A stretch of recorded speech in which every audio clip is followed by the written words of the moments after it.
Alright, so we'll talk about several Renaissance artists, but the first one is Leonardo da Vinci, and I'm sure that all of you have heard of Leonardo da Vinci, if nothing else for he's the artist of the Mona Lisa. But Leonardo da Vinci was much more than just an artist. He was a painter, he was a writer, he was an inventor, an architect, an engineer, a mathematician, and a philosopher.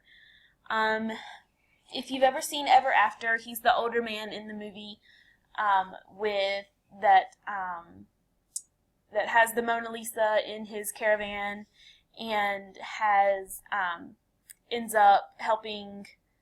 Shoot, what's her name? Danielle. Yeah, I think that's it. Ends up helping her to get the prince in the end. I might show you a clip showing Da Vinci in that movie. Anyway, Da Vinci is most known for the Mona Lisa and the Last Supper, which both continue to be studied today. And we'll talk about how sometimes studying can also look mostly like plagiarism, but we'll talk about that in a minute. Leonardo da Vinci also left for us 20,000 pages of notes, which recorded his ideas for things that he was way before the times on. So like armored tanks and flying machines. And he even designed a machine to cut threads and screws. So if you're looking at a screw, the threads that actually make it able to screw into wood, he developed a machine to cut that so the people weren't having to whittle it by hand. And he also designed the first machine gun, which is very interesting. So these are some of his inventions. The top left is his flying machine, which you see a little bit of that in Ever After as well. It kind of looks like a bat's wing, so maybe he studied bats while he was trying to think of an idea for this. He studied the natural world to influence his engineering and architectural skills. So that's one way that a Renaissance man can take part of one of his fields of study and move it into the other. So the top right is his idea of a machine gun. It's basically, I think it's 10 arrows, and they load the arrows and launch them all at one time. So that's the Renaissance idea of a machine gun. Not exactly what we have today, I know, but he was still way before the times on this. The bottom left, of course, is the Mona Lisa, and what people love to talk about is her smile. So, in Ever After, Da Vinci, or the prince says she looks as though she laughs at me, and Da Vinci says, a lady never reveals her secrets, and maybe I will show you that video. I'll show you that right now, in a minute, actually. So then the bottom right is his version of the Last Supper. So this is the original. It's very large, but this is supposed to be Jesus, and these are his disciples, of course. This painting has been studied since it was done. People make their own versions of it. They try to, when they're learning how to do perspective and how to do how to mix colors and stuff, they use this painting as inspiration, and so they'll paint another picture of the painting, and sometimes it looks exactly exactly like the original, and it seems like plagiarism, but it's done for the sake of learning, if that makes sense. Alright, so another artist is Michelangelo. So he was mostly a sculptor who studied human anatomy to make his statues more lifelike. So Michelangelo won fame for Pieta, which is this statue here on the bottom. It's the Madonna holding the crucified Jesus. So that's what the statue is of. But look at how her skirt falls. Look at how this is marble.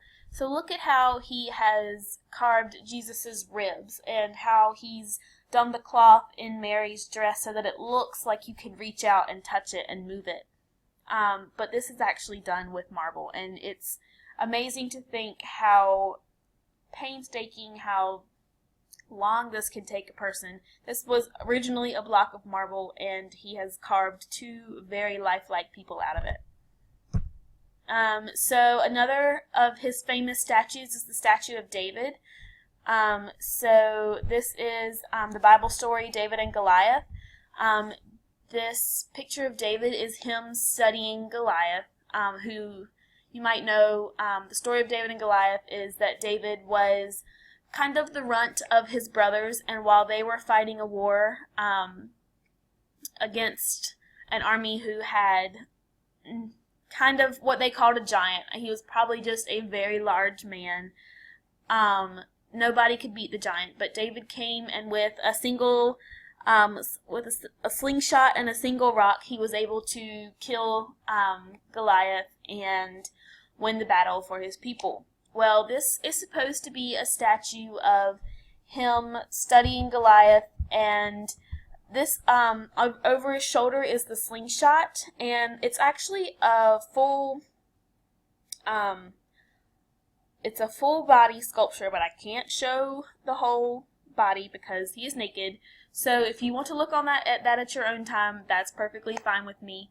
But right now, he's holding the slingshot in his left hand, and in his right hand he's holding the rock. So look at how you can see the furrow in his brow, how all of his curls are different. You can really see how he's studying his opponent. And I mean, just look at his eyes. It looks like there's something, looks like something's reflected in him. And this instance of how Michelangelo studied human anatomy, look at his ears. They look exactly like real ears. I just can't get over how lifelike and how real these statues look. They might not look it to you. You might be thinking, this woman is crazy. She's going on about nothing. But just think about how we have, since we started studying sculptures, maybe in Greece or even in the Harappa, Mohenjo-Daro, Indus River Valley region. Remember the statues you looked at? So they were little clay figurines, and they were just so, you couldn't even hardly tell what they were sometimes. And now we have advanced, 1,500 years, and now we're looking, it looks like people in baby powder. It's how real these statues look. Alright, off my soapbox. We'll move on. So Michelangelo is also responsible for the Sistine Chapel, which is considered one of the greatest paintings in history. And you're about to take a virtual tour of the Sistine Chapel in the next Blend Space unit, and really take your time with it. I want you to look at what Michelangelo was painting. I want you to look at every piece of art and think about what it's representing, how painstaking it must have been for Michelangelo to paint this. Well, think about it. He's up on scaffolds, 30 feet in the air, probably more, and he's got his arms up to the ceiling just painting away all day, every day until he finishes the Sistine Chapel. And when you see it, you'll understand what I'm talking about when it's just, we're about to take a virtual tour, but I'm sure in person it's the most amazing thing you probably will have ever seen. I'm not sure if any of us will be able to go there or if any of us have been there, but just take your time on the virtual tour. I want you to really look at it. It's interesting. It's full color because we're not on our projector, so it should be a pretty good time for you. If you have any questions about the virtual tour, just let me know. Or if you have any questions about maybe what the pictures are representing, let me know too. Most of the time, the pictures in the Sistine Chapel are representing a certain story of the Bible or a certain part of the Bible. And this is religious because it was done for a church, or a chapel, actually. But